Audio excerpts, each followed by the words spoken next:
Good evening. Happy Thursday to everyone, and welcome back to the Man Cave. It's been a fun week around here. Let's see if Brother Jeff's awake. Knock knock. Knock, knock. Jeff is home. And let's see if my better half is up there. She is. She's running the show. Brian, glad you could make it in here with us. It's Thursday, and I've been looking forward to Thursday. It's bourbon night, and I'm always a fan of bourbon. I had two. This will be my second bourbon night this week. Uh, Where's that bottle of bourbon Tanya got me? Tanya went in my stead to a bourbon lottery last Saturday because I couldn't go because I needed to sleep, and she came home with Joseph Magnus.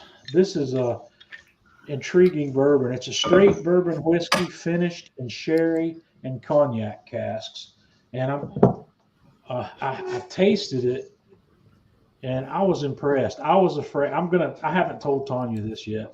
I was afraid I wasn't gonna like this because the only other You were afraid that you weren't going to like it. I was having absolute freak outs that you weren't going to like it. well, the only other bourbon I've tasted so far that's finished in a cask is the Angel's Envy, and it's finished in port casks, and I did not like it. And when I saw this, I said, "Oh Lord," I said, I hope I like it." And was it Monday night I had a glass of it? It was Monday. Yeah. I had a glass of this Monday night, and I was pleasantly impressed with the flavor of this bourbon. I'm going to enjoy this bottle. So, but I'm unable to go to the bourbon lotteries on Saturday morning anymore when they have them because of my new work schedule. Since I'm working Friday night into Saturday morning, I want to come home Friday night or Saturday morning and go to bed. I don't want to get up at 10 o'clock to go to a bourbon lottery. So we got Tanya signed up, and I gave her a list. I said, once this stuff is gone, you can go home. And I don't know why she didn't do that, but she didn't. They called her number. Because when they called my number, there was Yeah. one of the Wellers left. Oh, one of the Wellers. Okay. And the dude in So- front of me took it.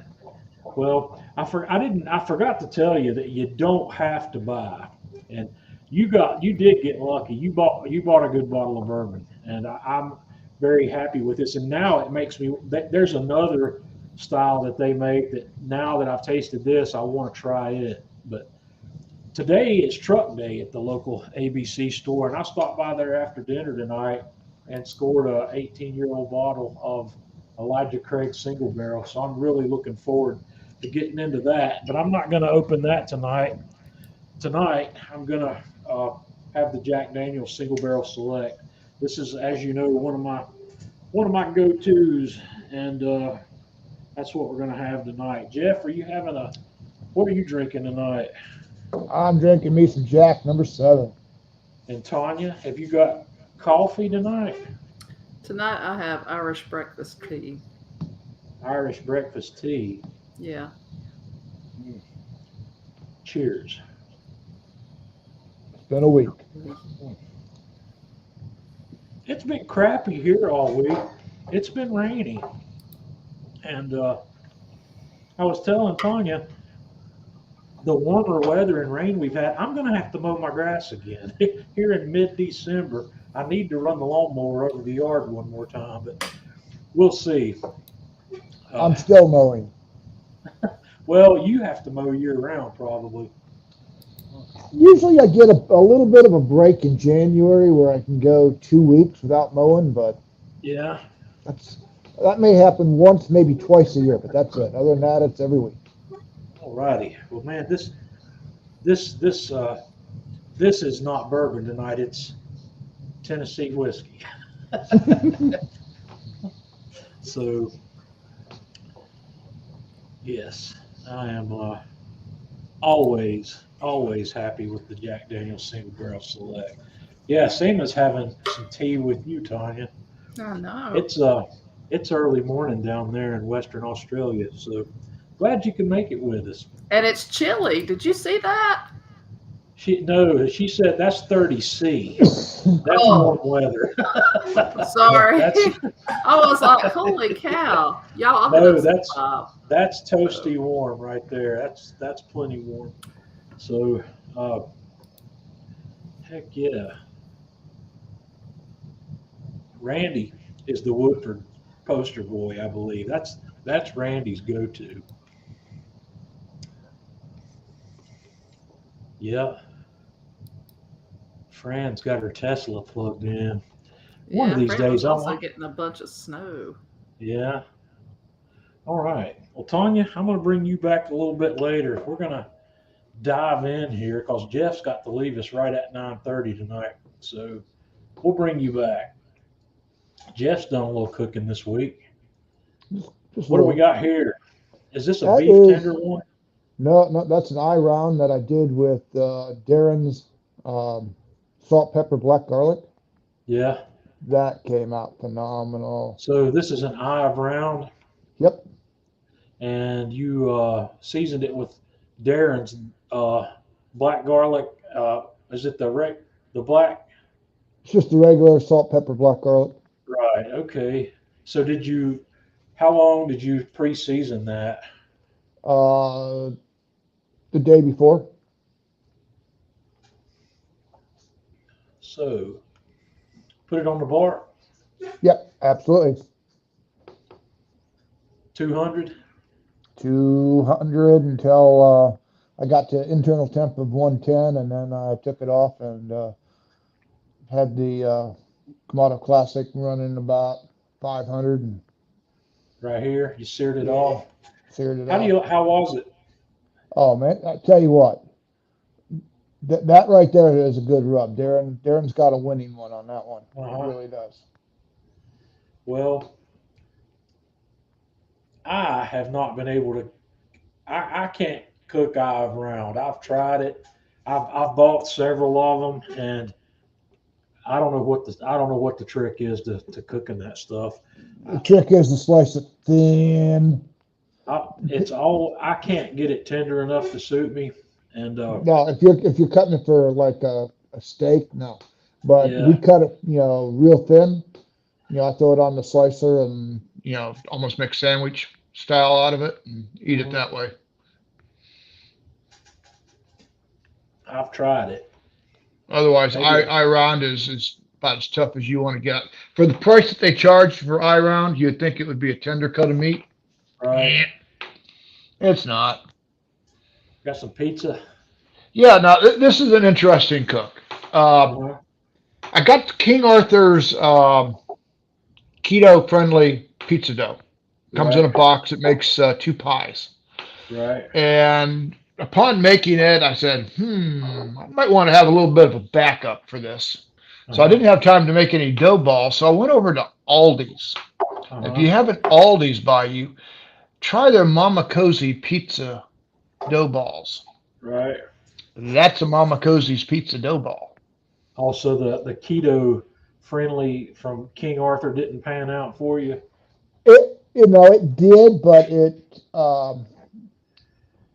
it needed a little bit more flour. Well, actually, what it needed was to cut back on the amount of water that they were asking for. Yeah. It was just too tacky. So I ended up having to mix a little bit of flour in it. That's why I went and got these because, King Arthur is usually really good. You follow the directions and you're good to go. Well, Right. I followed the directions and I wasn't good to go, so it left me a little skeptical. So I got the, like I say, the Mama Cozy's from Aldi's. That one looks like it's cooking pretty well. That- I've never seen a store-bought dough that you could get away with cooking hot like that. Yep, that one right there. That was the deck temperature on it right now. When I was cooking, that was right around 750, and it I have handled it nice. Yeah, I bought pre-made dough from Walmart. I bought pre-made dough from Publix, and both of those places, you can't cook this hot. It just turns black on the outside, and it'll still be runny on the inside. It's just got too much sugar or something in the dough. That one looks good, and That one's out of alignment. That should be the end of the chicken cook. Oh, okay. I That's wasn't okay. sure. Yeah. I'll put that in there to show. I did two chickens, rotisserie chickens. One was seasoned with the Atlanta Grill Company honey pecan, Uh-huh. and then the other one was seasoned with Spellbound. It looks to And me like the turbo trusser does a pretty good job of helping you balance the chicken on the spit here. yeah, well, we'll stop here and we'll talk a little bit about that. What I did with my rotisserie is I put it in the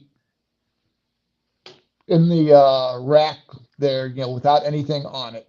And I put a mark on it with a magic marker on the I've far done the right same hand side thing. where it goes in. Yep. And I Hmm. put a mark on the far left hand side where it goes in. And then Yep. I put a mark right in the center. And I use my Dremel to put those marks Yeah. in there. So now you know exactly where the center fork is. So if you want to do two chickens, Right. you line those center forks up there. I Yep. always go breast to back, like as you're looking right now. The ones you see in the back, and then the other one is the breast. Uh-huh. And it's a perfect balance. And the turbo trusser with that hole right there in the center, that Yeah. gives that end of the chicken, along with those tines. That chicken Mhm. doesn't move at all. It's not flip flopping around at all as Right. you're watching that. That looks So pretty anyway, good. I put in just enough, what I felt was just enough charcoal, enough lump to do it, and I put in a big hunk of apple wood, which you kind Yep. of see trying to ignite there in the background. And Yep. then if you go back to go to the next picture, and you'll see them done. I think you'll see them done if you have the picture. It came through. Well, hang on. Yeah, there it is. Yep. And the skin on those was really good. I mean, they had a nice crispness to it. I mean, that's kind of a bad picture because it looks like that part is burnt and it's not. I don't know why the picture is like that. What kind of But rub did you say you put on there? I put the honey pecan on the Yeah. left one, which it turned out a little bit darker, obviously because of the honey. And the And then, like sugar. I said, Yeah. the right one was the Lane's Spellbound. Right. I haven't tried the Spellbound yet. That was one Oh, of his newer ones. well, he's got two versions of Spellbound on. He's got the regular version, and he's also got the hot version. I have not Right. tried the hot version yet, only because Kathy can't handle heat at all anymore. I never bought hot versions of anything. I would always, if I wanted a hotter version, I would always just add cayenne pepper to it. But I haven't bought any. I've been trying to force myself to use homemade rubs. Yeah. So I've been Well, I I've said been the Spellbound is really good. For those of you who yeah. haven't tried it yet, that's a really good all-purpose rub there. I'll have to give that one a shot.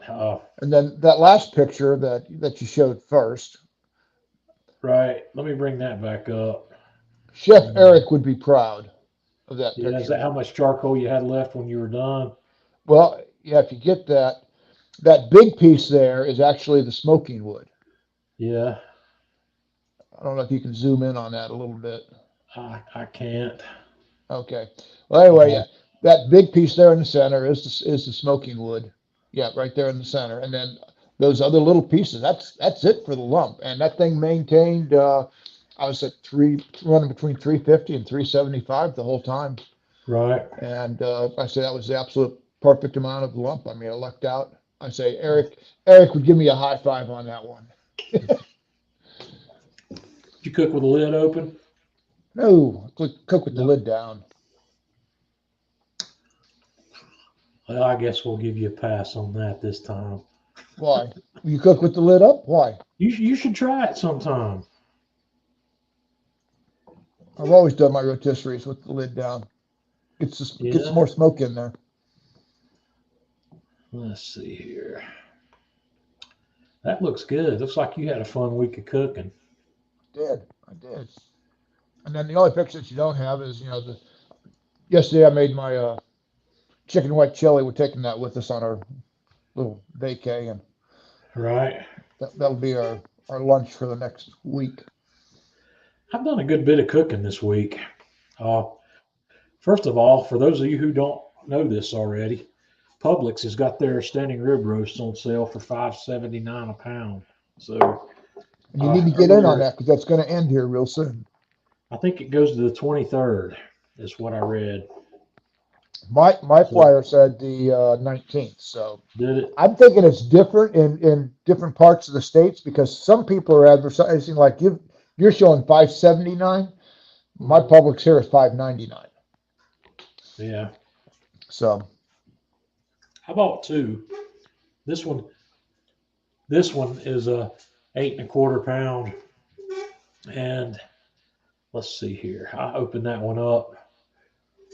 Look at the thickness of the spinalis on this one. that is a thing of beauty. Yeah, it's it's huge, and it was a perfect piece. And there's another angle of it from the this is the other end of it. It's not quite as thick up here as it was on the thinner end down by the shorter bones. The shorter bones are always where the money's at, in my opinion. It's the same way, Jeff, that we look at those baby back ribs. This is where those meaty baby backs we get come from. They come off of this end of that roast, and but down there on that end's where the smaller the bone, the better that meat's going to be. But I took this guy and I put him in the steak locker, and this guy is going to. I think I've targeted this one for 40 days. Keith, welcome. Glad you could make it with us. I'm going to dry age this guy for about 40 days, and then I'm going to cut it into some steaks. And I may go back and pick up another one, or maybe even two while they're on sale. Toss them in there. And but I bought another one. But anyway, my brother-in-law bought a brisket for me to cook for him and my sister. And I got that guy on this week. It was 16, a little over 16 and a half pound full packer.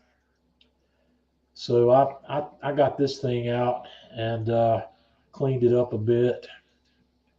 And I seasoned this one with my, I use my Man Cave Magic #1, which is my salt, pepper, and garlic, but I added a few things to it for a brisket. I added a little bit of paprika and I added a little bit of chili powder to this. Not a whole lot, but I wanted enough to bring in some color, bring in just a little bit of color. So I gave this guy a really nice coating of all that. And okay, I got a question for you, John. Yep. When you're buying your briskets, I just saw this tonight, and I don't know how true it is, but they're saying to do a bend test on your brisket before you buy it, and it tells you how hard the fat cap is going in the center. Well, so it's you can't also bend it and put the ends together. It's giving you an idea of how long that brisket has been cryovac, because I've listened to several people talk about this. I've listened to Harry Sue talk about it. I've listened to Malcolm Reed talk about it. This one had a nice bend to it. It did, but these things, a wet age, they get what's called the wet age in the cryovac, and there seems to be a sweet spot in there of 25 days or so to where they're perfect. And I couldn't tell how long this would have been packaged. I don't know if there was a package date on this label. I don't think there is. There's a sell by date, but I don't know if there's a package date on this one. So this one's sell by date was the 12th, and I cooked this thing on probably the 12th. So it was probably at about its maximum for wet aging. So it was loose. It was definitely, this one definitely felt good. But I just seasoned it like I showed you here. And Tanya's taking some food to a potluck lunch tomorrow at work, and she wanted to take pulled pork. So we picked up a couple more pork butts that were still on sale for 99 cents a pound. The only bad thing about this particular sale is I could not find any 10 pounders. I like to buy 10 pounders, and this one's 8 point. Both of these weighed 8.8. These are about the biggest ones I've got. I've got 4 more that are about this size in the freezer. So, but I couldn't find any 10-pounders. So I prepped these the same night I prepped, the brisket. And I just put these guys in hotel pans and I tossed both of them on the bark for an overnight ride at 200 degrees with hickory pellets. And I just let them cook. I went back I out noticed you there. didn't score these, John. Is there a reason why you didn't I score did. them? I scored the pork butts. Oh, you did? It didn't look like it. Well, that's because I've already got the rub on there. Okay. You'll see it in the picture here in a minute after I look at them again. But I put them on there and let them go overnight. And let's see. This is where my brisket was the next morning. It wasn't quite ready to be foiled yet. And you could see now, you could see that scoring on the pork butts down Yeah, now you underneath can there see it. now. Yeah. But I went ahead and ramped the temperature up here a little bit before I covered these guys in foil. And at this point, this brisket is about ready. I wasn't completely happy with the bark I got on this one, but I wasn't real worried about it either. This is where my bark ended up. It could have been a little bit better, but and here's where my pork butts ended up. I've got the pork butt. I've got the pork butt thing down pat. This once Yep. again, this pork was as good as any I've ever made, and Now, how long did these end up going, John? Because I know our there was sweet it was spot's a been total. 12. It was about 15 altogether. Because at the 12-hour mark, I raised the temperature up to 300 at that point, and I let them go another 45 minutes or an hour before I covered these pans with foil, and then it was about another 2 hours after that till I pulled these off. Uh,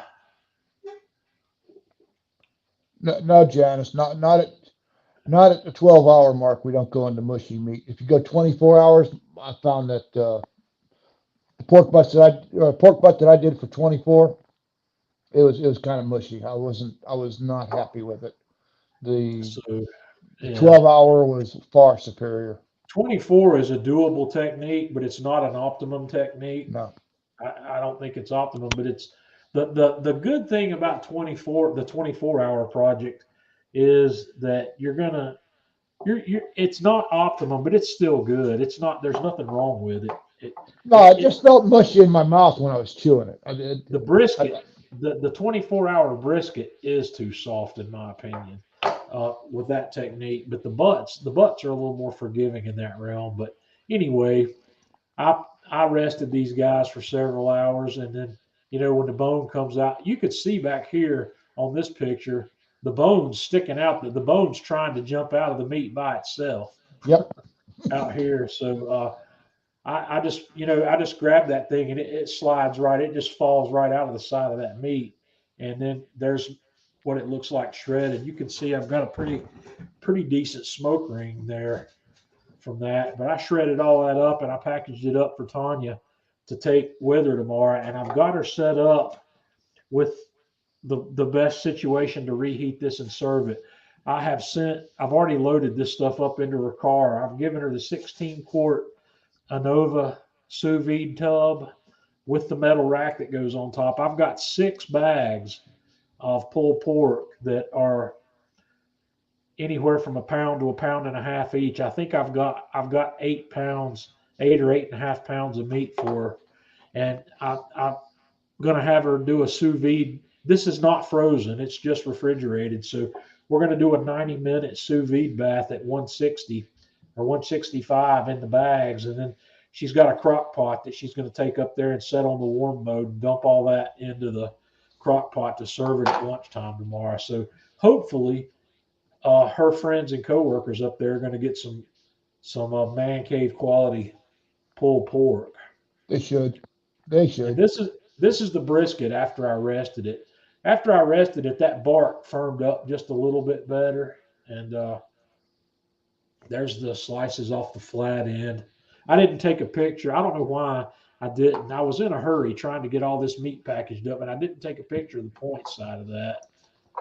Jeffrey, these were on sale at Food Line, but I think that sale ended. My local sale ended on Tuesday. Their sales run Wednesday to Tuesday, and that was last week's sale. on the pork butts. So good to see you, Aaron. Glad you could make it. Aaron and Cindy Forsyth. Little evening drinking, talking about good food. Yep. Stick around here. I'm getting ready to show you the prime rib I cooked today because it was definitely one of my better results. All of my prime rib, I don't ever really get what I would call a bad result on a prime rib. Jeff, I know last Christmas, or was it at Easter, that you got Oh, a last bad one? Christmas. Yeah, I had that one, but then the next one was absolutely perfect. I mean, yeah, Yeah, it happens. it happened. It happens to the best of us because, and And it wasn't the cook, it was the meat. no, it every now and then you'll get one that's not going to be great. And I've had some that I always I cook. My cooking method is the same Yep. every time I cook a prime rib. I cook at 250 degrees and I cook it until my internal temperature is 122 about. Hmm. And that's when I pull it off. I tin it in foil, I wrap it in foil, I lay a towel over it, and I let it rest for 20 minutes or so before I Yep. cut it open. And so my cooking technique's not moving much. So when you're using the technique and it's not changing much, and your meat result, your texture result of the meat's not the same, it's a good way to determine that all meat's not created equal. Yeah. This Publix Well, meat, it could when have I been the posted cow got about, excited before it got slaughtered. I yeah, mean, well, see, I posted about this Publix meat when I bought it last week. I posted, I think it was maybe in the Kamado Joe group, but I got a lot of what I call irritating feedback on it from people that were complaining about the quality. They said that's got to be select, and it's not select. no, no. It's choice. All of the beef at Publix is choice. They don't sell anything but choice. I don't think they ever have prime at Publix. It's always I've going to never be seen choice. prime. And but you know that the pictures I showed you this meat. Let's see, where's that? Well, let me just move forward here with these pictures because here I'm into what I did today. This is the other one that I cooked. This is the one. This is a smaller one. This is about 5 pounds, and this is the one that I was going to cook as a prime rib. And look at the marbling on this thing. Uh, this is $5.79 a pound, choice grade beef from Publix. And do you see anything unappealing about how that looks, Jeff? Another thing, the only thing I see is it's not in my tummy. Here's the other side of it, and the butchers at Publix, they go ahead, they take the chine bone off first, which is basically the spine part, and then they take a bandsaw and they go ahead and take the rib bones off, and then they tie them back on for you. So you've got the bone there if you want it to cook with it. And I went ahead and cooked with it. Jeffrey, the reason they do that is just to make it easier for you at the after the cook. A lot of people have this belief that bone in produces better tasting meat, and I don't think that it does. And I would really prefer for my own stuff to be boneless. It cooks more evenly without the bone on it. The bone's like a heat shield. So Yeah, when I yeah, cook, yep, the nice thing about having the bone removed and then put back on is once you finish cooking, you can take that off and you can cut your prime rib into any thickness that you want right, based on who you're serving. If the yeah, bone is still physically attached, your yes, first cut has to go between the ribs, which right, usually makes a thicker cut of prime rib than what a lot of people would like to eat. So now you cut that, now you have this piece that's say an inch and a quarter, inch and a half right. thick. You got to try and cut that in half, and that's a bugger. The other advantage of a bone in my case is that piece we talked about earlier that's over here in my steak locker. Having Hmm. that bone on there, the meat that's underneath that bone is not going to form a pellicle that I'm going to No, have to cut off and throw out when it's done. That bone is going to salvage some of the meat that I'm going to have to shave off pellicle when that thing's done. So that's just the way they do it. And bones, in my opinion, they're presentation worthy. They have presentation value if that's what you're looking for. This particular cut doesn't, because the only way I think bones in something like this have a presentation value is if they're Frenched, Yep. and these are not Frenched, and you're not going to get Frenched at Publix. They don't do it. But anyway, And, today, and anyway, why do you want to pay for French? You're paying for a bone that you're yeah, not going to but eat. I mean, come on. presentation, if you want that for your presentation, it's worth Yeah. the money you pay for it. If you're looking for that, in terms of value and bargain, it's not there. But today or yesterday, I unpackaged this one, and I seasoned this one straight up with my Man Cave Magic #1 salt, pepper, garlic. I put a nice coat of that all over the outside of this guy, and I let that sit for a while to let it get started. Uh, Started on an overnight dry brine, and I went ahead and put it in the refrigerator. But while that was doing it, I was softening up some butter. I used 2 sticks of butter, and I made a compound butter with some of my homegrown herbs. I've got some chopped up sage here. I've got some oregano. I've got some thyme, and I've got some rosemary in there. So after that butter had softened up nicely, I just took a fork and went to work in that, mixing all that up. And when it was nice and soft, I basically just smeared this all over the top of this roast, and I put it. I didn't worry about getting it even on there, and I'm going to show you what I did. Uh, it's even when your butter is soft. When you've got a cold piece of meat, it's hard to smear that butter on the meat. It doesn't want to. The butter wants to firm back up when it makes contact with the cold meat, and Yep. so I just put it on there like you see here and put it back in the refrigerator. And this morning, I got this out and I set it on the grill. I preheated my grill to 250 and set this on there. And as that butter softened up, after about 10 minutes or so in there, I went back out with my basting brush and took my basting brush and just basted some of that softened butter all over the outside of this meat. And I let it cook. And here we are. This one took just a few minutes longer than average. I was about 3 hours and 10 minutes on this one, where normally when people ask me how long it takes to cook this, I say 2 hours, or I say 2.5 hours, give or take 20 minutes. And this one was just barely outside of that today. This one went for 3 hours and 10 minutes until I got to my target temperature. But guys, look at that. I think that's one of the better looking ones I've pulled off. That herb crusting on the outside, it held on there very, very nicely. I was very happy with how that came out. And there's no reverse sear happening here. This No. entire cook was done at 250. And you can see here, I've got a nice color on this meat. Everything, I thought everything came out absolutely That perfect. picture is gorgeous, but the next picture is even better. Yeah, I sliced into that guy. So I had, yes, Jeffrey, I do. I put my meat on cold. I've never let my meat sit out for any length of time before I go to the grill with it. I never have, and I don't see any benefit to doing that. Uh, there's a lot of Jeff, what's the term I'm looking for here? They call it it's unsubstantiated claims. Yeah. That anecdotal evidence is the term I'm looking for. Which There's I say is BS because I put my meat well, on cold every time, and I put mine on cold, but my answer to you is if you like doing it another way, keep doing it the way you do it, because I don't think it makes a big difference one way or the other. Uh, when people say you let your meat come up to room temperature before you put it on the grill, let me tell you this: that piece of meat will become.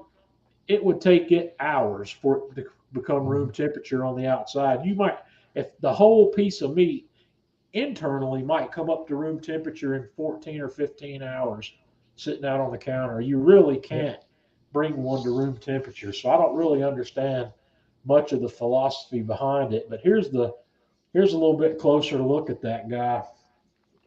I treated myself to a slice of this for lunch today. This is and I cut this into 4 pretty thick slices, and my mom is going to be graced with 3 of those. I had one for lunch today, and I'm taking the other 3 to my mom because my mom loves my prime rib, but I've got to make up a batch of my homemade horseradish dip for her to go with these. I haven't done that yet. I didn't do that. I could have done that today, and I probably should have, but I like the horseradish dip with prime rib. I don't know why. It's just something I enjoy. You know, everybody's out there. Everybody's out there pumping up that chest, saying a perfectly cooked steak doesn't need a sauce. But I tell you, I'm a sauce guy. I like sauces, and I like a lot of different I agree with you, John, but there's some people out there that drown their meat in sauce, and it's like, oh, you like a little bit of meat with your sauce? Right. Yeah. But I tend to prefer sauces that aren't as bold as something like A1. But then again, I make 2 homemade sauces that I really like that probably are as bold as A1. So I can't. In fact, I've got one that I call my A57 sauce. It's kind of like a cross. It's somewhere in between A1 and Heinz 57. It tastes an awful lot like. Have you ever had the Leah and Perrin steak sauce, Jeff? Yes, I have. This A57 sauce I make is reminiscent of that one for some reason or another. It tastes a lot like that, and it's Well, I'll tell you, ever since I came across the W sauce, right. Heinz 57 and A1 steak sauce, not in my house. That Beth, W sauce I do use sous vide to reheat this. Now, this is one of those things. Sous vide does a pretty good job of reheating prime rib, but prime rib is not as good reheat as it is what you see in this picture here. Even if you use sous vide, it's still good, but the meat, the color that you see here, we lose some of that during the refrigerating and the reheating process. It doesn't stay that color. Like to me, John, your second day prime rib, that's a Philly cheesesteak. Well, you could, but my mom that's a Philly cheesesteak, buddy. I wouldn't cut this into a sandwich. I just wouldn't. I would all day long. No. Yeah, you guys at Ryan likes the farm. I like the farm sauce also. I'm out on it. Yeah. I haven't had any in a while. I don't think I can buy it locally anywhere. I think I'd have to mail order it, and maybe what I need to do. I've got that guy's business card because I met him this summer at Atlanta Grill Company. I need to see if I can connect him with somebody in my local area that will carry that. And I know of a couple places here that might be willing to carry that stuff because it is amazing. It's really good. Farm sauce is great. Yeah, but I like the farm sauce also, and I think the farm sauce would be particularly good with something like this because it's got a horseradish backbone to it. Yes, it does. And if you guys like horseradish and you haven't tried the farm sauce, you need to get your hands on some of that. So that is the end of my cooking for the week. That's all I've done. And guys, I'm probably we're mid-December. I don't know. I may cook something next week. I'm not. I'm not going to have a cooking video this week. All the stuff that I just showed you, I did not make video on any of that. So I'm going to not put a cooking video out this coming week. So I'll put something out next week. I just did the pictures on the prime rib because while I was doing prime rib, I was also doing, let me find that picture. I'm sending Tanya to school with another one of my favorites and another one of her favorites today. We smoked Cheez-Its today. I did 6 half-sheet pans of Cheez-Its, which is 6 12-ounce boxes of those guys. She's taking that with her to work. Oops, that didn't come up there, did it? There we go. There it is. So Anurag's with us. I'll tell you what, the bark does a fantastic job on those, in my opinion. Oh yeah, it does. the thing I like about it is it's consistent. I don't have to worry Yeah. about did I get enough smoke or not like I would on the Joe. But also I can put a lot of these on there. I've learned something that with the hotel pans, the bark will hold 8 hotel pans, but you don't want to put 8 hotel pans on it because the airflow, the air does not flow. Yeah. It's better with just 1 hotel pan on each rack instead of 2. So the sheet pans aren't quite as big. I might could put 2 sheet pans on a rack and get away with it, but I don't have 8 sheet pans. I have. It looks like I've got 5 here in the man cave, and I think Tanya's got some upstairs. I've got a bunch of quarter sheets though, so I could put more on there. But that's I've got a bunch of them. Yeah. Well, I don't cook 4,000 cookies every Christmas or 5. Yeah, it turned out to Really good, 5,600 cookies this year. Tanya, you've got a fan on the Sunny Paris. Sunny Paris kicks butt. Yeah. Sunny Paris, guys, is a herb blend from Penzeys. Tanya and I went to a Penzeys in Charlotte before it closed up during COVID. She picked up some of that stuff and fell in love with it. And there was a jar of it in the cabinet, and I knocked it off and broke the jar, and I was tasked with replacing it. In no uncertain terms. Yeah. We don't have a Penzeys walk-in shop local to us, but there's one down in Alpharetta or down in Roswell, somewhere down there, down in Georgia. You can mail order from Penzeys. They have all that stuff mail order, but it's good on eggs. It's good on chicken noodle soup. Yeah.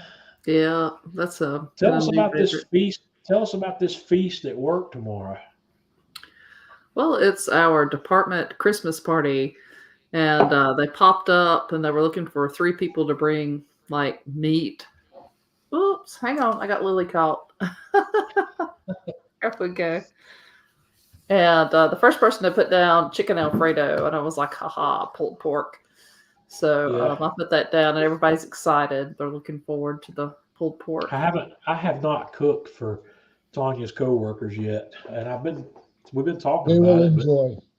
Yeah, I hope they do. Yeah. But like I said, I've got her set up with the best possible way to reheat that, and I sent 4 jars of my homemade barbecue sauce with it, so I hope that'll be enough. So yeah, meat with a side of meat. Side of meat, yeah, I like that. Yeah. So. And I think my friend Amy that helped me with the Ginger Ted is bringing Brunswick stew. Oh boy, that'll be good. And I could have done that too, because I make a great Brunswick stew. I didn't even think about that, and that's a good hearty wintertime thing right there too. Definitely.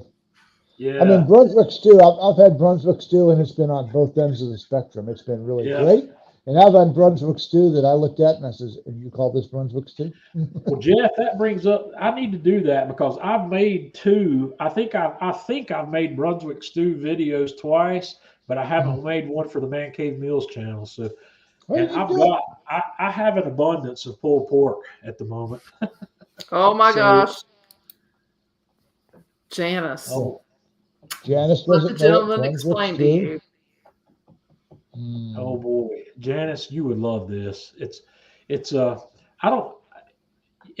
call it a stew, but it's not really a stew. It's more like consistency wise, it's about like the underlayer of a shepherd's pie. Jeff, would you agree with that? Yeah. It's about that consistency, and it's basically made with leftover pulled pork, barbecue sauce, and some veggies, and a little stock. It's really good. And I got chastised the first time I did it because I didn't make mine with just the traditional ingredients. Tanya and I like okra, so I put okra in mine. And I can't remember if Tanya liked the Brunswick stew I made or not. Is that something you'd eat, Tanya? I don't touch Brunswick stew at all. No way, no how. Mm-mm. Oh well. So okay, let me ask you, what don't you like about Brunswick stew? I'm Curious. It's the pulled pork, probably. Well, it depends on who's making the Brunswick stew because sometimes it's pulled pork, sometimes it's pulled pork and chicken, sometimes it's pulled pork, chicken, and shrimp. I've seen all kinds of stuff. Now, So that's at why no I say point, Brunswick stew is the opposite pulled end of the pork, chicken, spectrum. or shrimp. Yeah. Yeah. No. Yeah, it can be anything, but Brunswick stew is something that you can put whatever you want in it. I think the traditional stuff has lima beans in it. Well, I think the origin of Brunswick stew is how it came about. Is people had all these leftovers and they go, Yeah, okay, what do I do with them? And they threw it all in a pot and they called it Brunswick stew. yeah, it's good. Not eating squirrel either. So it's I Squirrel's love good. it, and it's a great way to use leftover pulled pork. And I always have an abundance of pulled pork. And I agree It's- with it- Ryan. Shrimp, What did got to Ryan draw the say? line on Brunswick stew. No shrimp in Brunswick stew. Shrimp, that's gumbo, yeah, shrimp, not Brunswick shrimp's stew. not something that would be there. But once again, I've it's seen up it to the there. cook.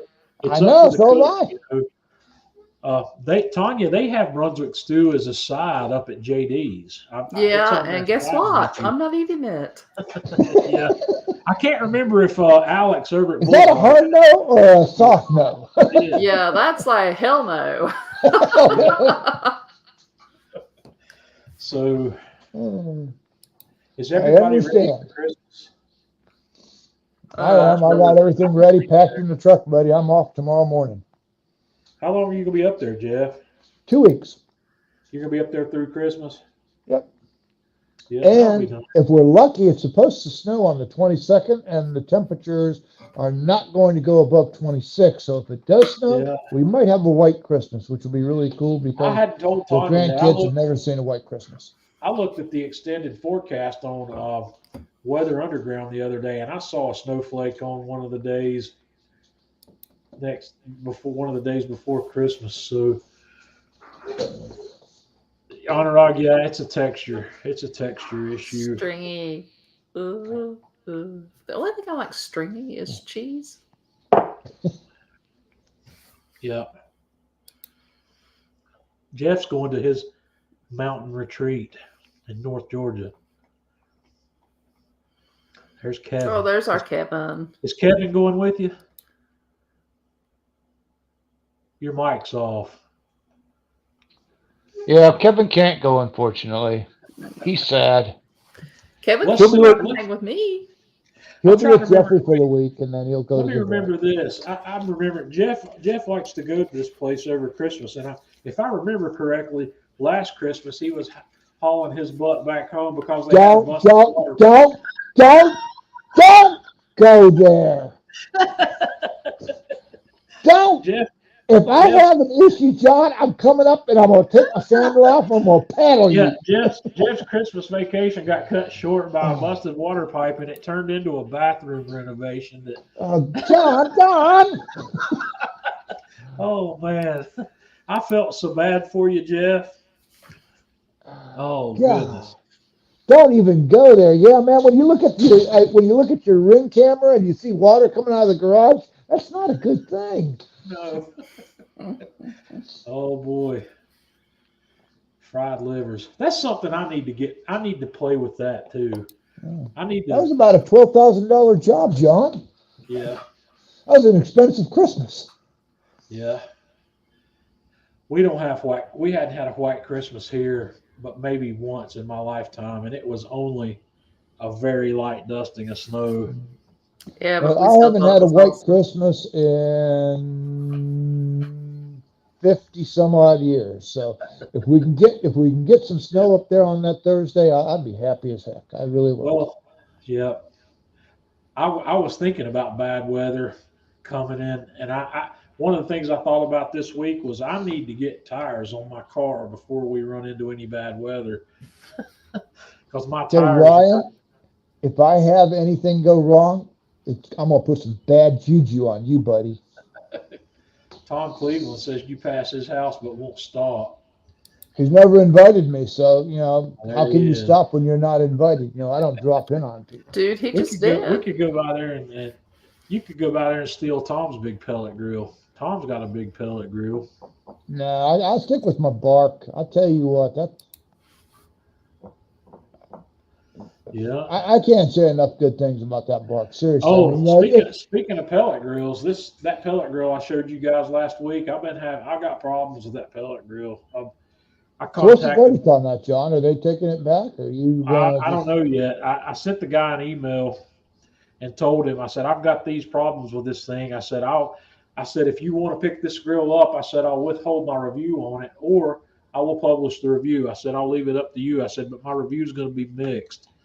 I like a lot of the features on that grill, but temperature control is a problem with that grill. The thermometer, the temperature probe on that grill is all the way up against the left side, and the exhaust is all the way over to the right, and the fire pot is in the middle. So the temperature probe in this grill is at the coolest point in the grill. Mm-hmm. And I have been unable to measure a temperature at the middle of this grill that is less than about 75 degrees above what that thermometer is reading. If I set the grill at 300 degrees, and I made some pictures of this, I clipped my fireboard probe to the ambient probe in that grill with the temperature set at 300, and my ambient probe was reading maybe 315. It was close enough with it clipped to the probe, but then just moving the probe to the middle of the grill and clipping it to the elevated rack. I clipped it to not the main cooking rack, but the elevated rack in the middle of the grill, and it was up over 400 degrees. That's not good. So that 400 degrees, that's 8 inches above the grill grate. If I bring it down to the grill grate directly above the fire pot, it's probably going to be 425 or better. I'd go probably 450, John. And I'm not confident with this thing, and that is also using their pellets, their 100% Applewood pellets, and I don't think the pellets really made a difference because I was getting similar results with the hickory pellets that I had run in it to begin with. So I'm not a happy camper with that. So the guy said he would get back with me on Monday, and here we are on Thursday, and I haven't heard back from him yet. So I'm not real sure what's going to happen, but I don't want to publish a negative review. I just don't. That doesn't do me any good. It doesn't do you any good, and it doesn't do them any good. I would rather forfeit the grill, and let them have it back. If they decide they don't want it back, I'll find a home for it here with somebody. I can cook on it. I just wouldn't want. I want a pellet grill that I can run at 200 degrees. I need to be able to do that, and this one's not going to do that in a cooking sense. Well, like I said, I know what you're trying to do. You're trying to see if you can imitate the same results that you're getting on the bark on a cheaper pellet grill. Well, I'm going to be able to do that. I'm just not going to be able to do that with this grill.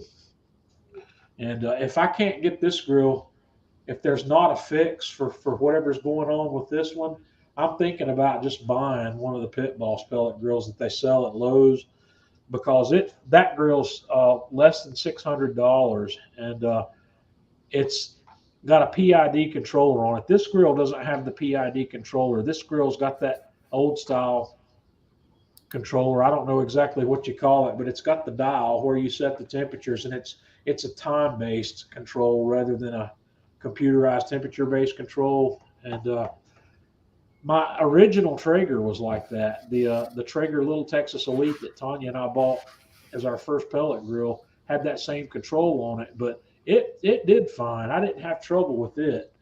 And that grill's actually still in use by her brother. And Rob, I'm not into that. I don't think it would be good. I think bad reviews are. This grill that I have is a pre-release, and I don't know if there's going to be any change in the actual release model or not. But like I told the guy, I said, I'm not happy with it. Here's the problem. Here are the problems I have. I said, I know my audience would not settle for this. There's just no way. We got people that think 10-degree temperature swings are going to ruin their cook. And if they're 100 degrees off, there's just no way. Yeah, Jeffrey, I've read a lot of good results on that Pit Boss Pro. It's a lot of good reviews on that result. Jeffrey, do you have the 850 or the 800 model, the one that Lowe's sells? I've been doing a little bit of research into Pit Boss, and Pit Boss seems to make grills for. There's a different line that sells at each of the places where they're sold. Academy Sports has got one line. You've got the 1100. Okay, that's just the larger version. I think the 800 or the 850 would be the one I would want, but that model that they sell at Lowe's looks like the right solution, because out of the other ones I looked at, it's the only one that's got the PID controller, and I think that's an important item, and especially on an $800 or a $600 grill. That grill's got all the features that I would want in an inexpensive pellet grill. The only thing it doesn't have that I'd like to have is a low exhaust. That's one of the things we'll have to see how it pans out. I mean, that's a shame about that pellet grill, because I looked at it, or what you showed, and it had some really nice features that none of the other grills have. Not having to dump your ash out of your burn pit, your burn pot. That to me is was a nice feature. But this Pit Boss has something similar. The Pit Boss has a similar setup. So I haven't gone to look at the Pit Boss firsthand. I've only glanced at those grills. I haven't actually gone and looked at it closely, and I'm going to do that next time I go to Lowe's. I'm going to have a closer look at it, but I don't think this one I've got now is going to be. When this company first contacted me, I was interested in them, but I wasn't interested in this one. They've got a portable pellet grill that's a small pellet grill that you can carry with you. That's something I wanted to play with, but that's not what they wanted me to demo. They specifically wanted me to demo this one.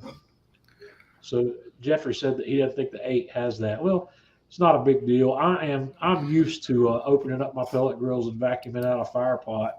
I do it, and that's one of the reasons I've never had a failure on one of these. So it'd be nice, but it's not a requirement.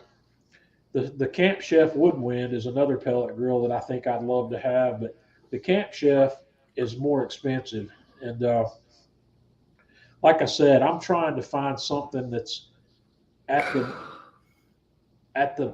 apex of affordability, I guess is a good term to put this. I want to find something that I like, that I would be willing to recommend, that's more affordable than everything else I've been using lately.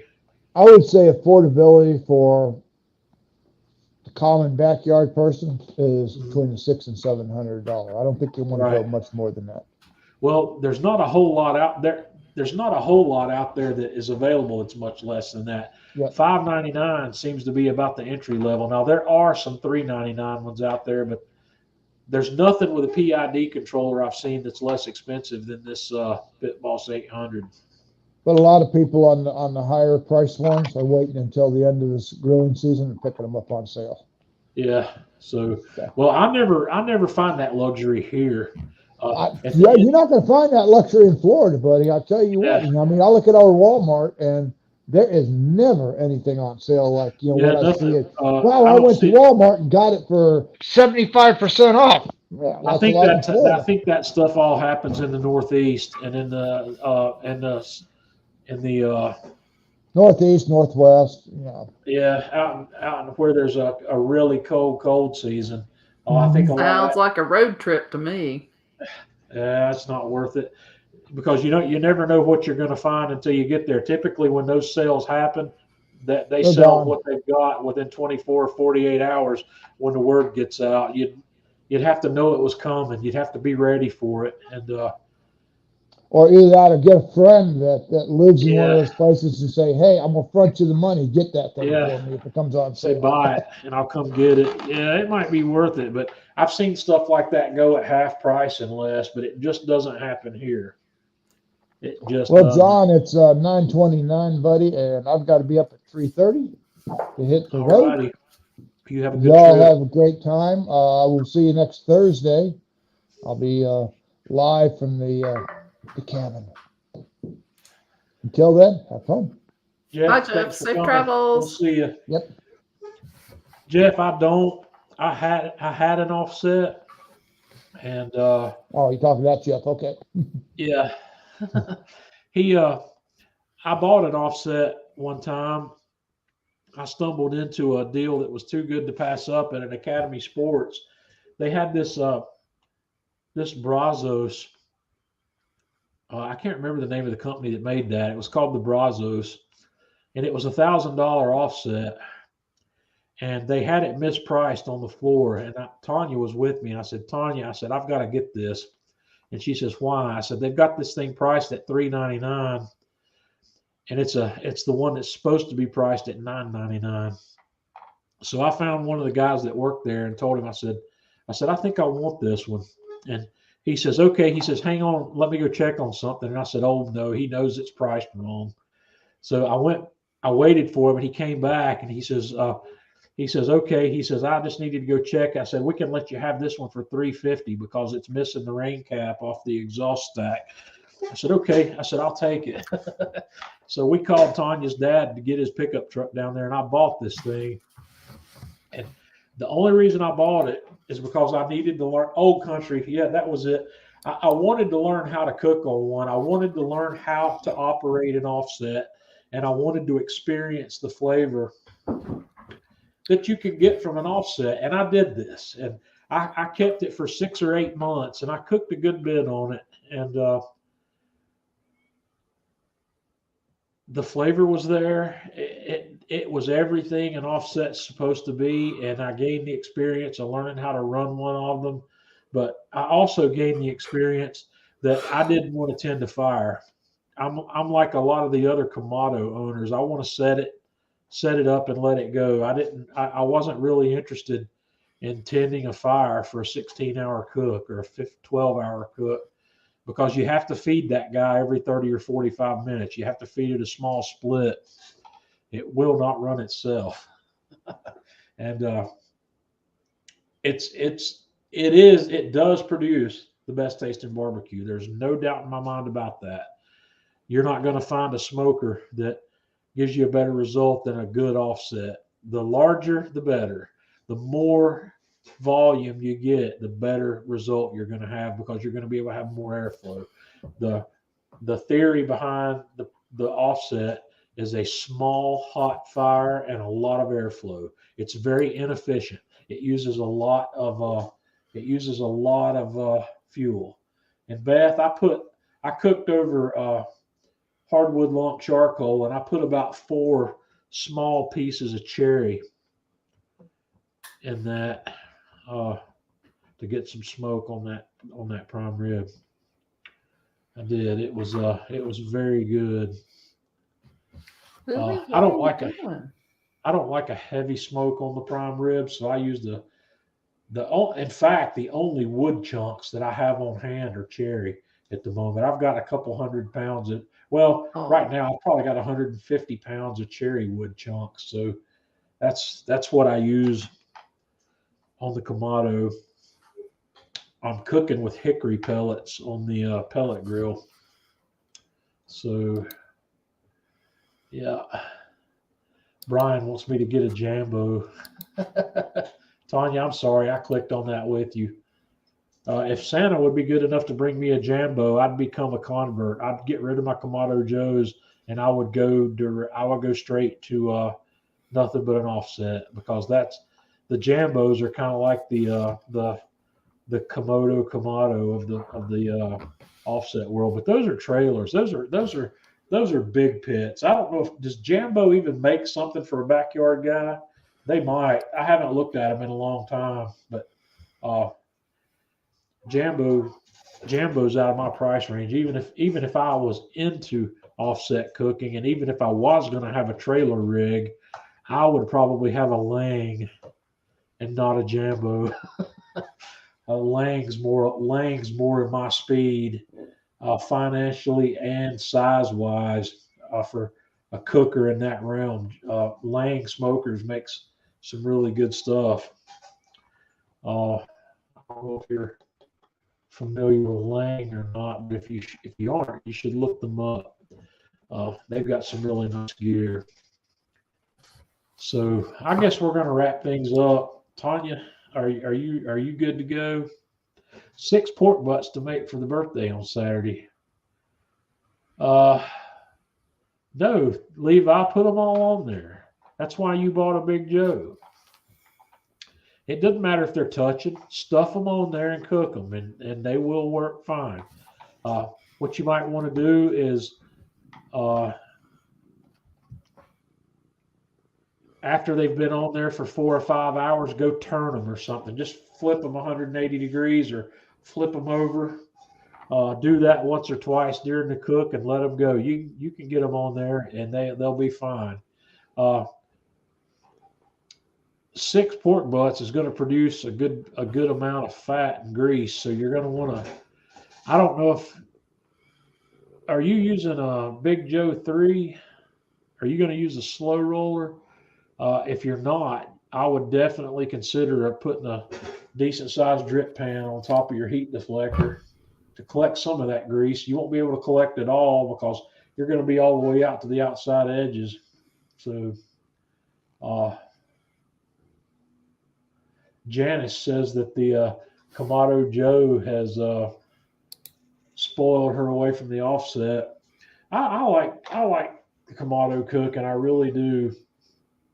I just I like the Kamado Joe. I like cooking on it. Carl, let's see, that's 10 days. I don't know, Carl. I would have a look at the sell-by date on whatever you bought. And if the sell-by date is before Christmas, I'd get it in the freezer. And it's hard to say. I don't know if I'd chance it or not. 10 days is a pretty good time. It just depends on if the sell-by date on that is post December 25th. I'd just leave it in your refrigerator and you'll be fine. Janice, thanks for coming. Glad to have you with us tonight. And Jeffrey's asking about the temp spike. The temp spike's been fine. I haven't had any problems with it. I don't use it very often, but all I can tell you about the temp spike is it does what it says it does. It does work better in my experience than the Meter Plus. The Meter Plus is the Bluetooth version of the meter, and it does the Wi-Fi or the Bluetooth range on my temp spike is better than what I was getting on the Meter Plus. I can get anywhere inside my house and not lose my signal to my grill. I can't guarantee you that you will have the same results, but all I can say is it does work better for me than the Meter Plus did, and I have both. My recommendation is if you really believe you need a wireless probe like that, my recommendation for you is to go ahead and get one of the Wi-Fi versions.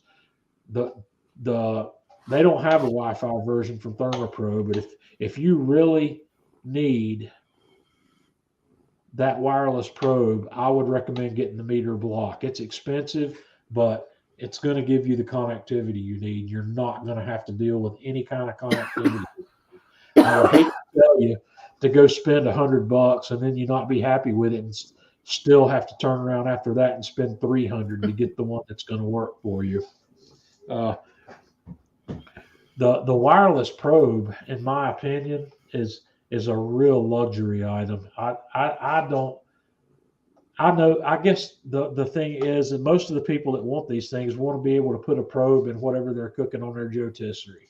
That's the only thing I can think of that is of any advantage for these things when you're cooking on what we cook on. When I'm cooking on the rotisserie, I periodically, when I think I'm getting close to being done, I'll just stop the rotisserie for a moment and temp it with one of my instant read thermometers and then let it go. And doing that rather than spending $70 or $80 or $100 is worth it to me. The Meter Plus and the Temp Spike both work extremely well if your phone is within eyesight of your grill. And Dave, you can set a pan on the slow roller. You can't set a deep pan on there because you don't have a lot of clearance. between it and the grill rack. Yeah, I'm going to be streaming. I'm not planning to take any Thursday nights off because our holidays aren't falling on Thursday. I'm planning to live stream. I might as well, unless something should come up. Tanya, we don't have anything going on that would keep us from doing this on a Thursday, do we? I don't know right off the top of my head. I don't think we do. So I'm planning to be here. I'm planning. Yeah. Fran says the meter block is a paperweight. I wonder Yeah, there's how a lot of not good comments here about the meter block. Ryan says it's garbage. Now he said Yeah. the meter block plus. Now I'm not sure if he was talking And about the then- block or the plus. They're two different units. And then Fran was like, his meter block is a paperweight. Okay, then I don't know. I've not owned the meter block. I don't know what's wrong with them. If there's problems with that one, I'm not aware of it because, and maybe I shouldn't recommend it because I don't have hands-on experience with it.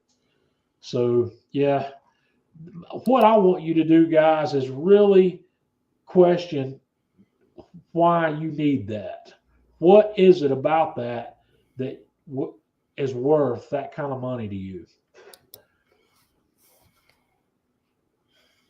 Andy, on the temp spike, you can. On the meter, you cannot.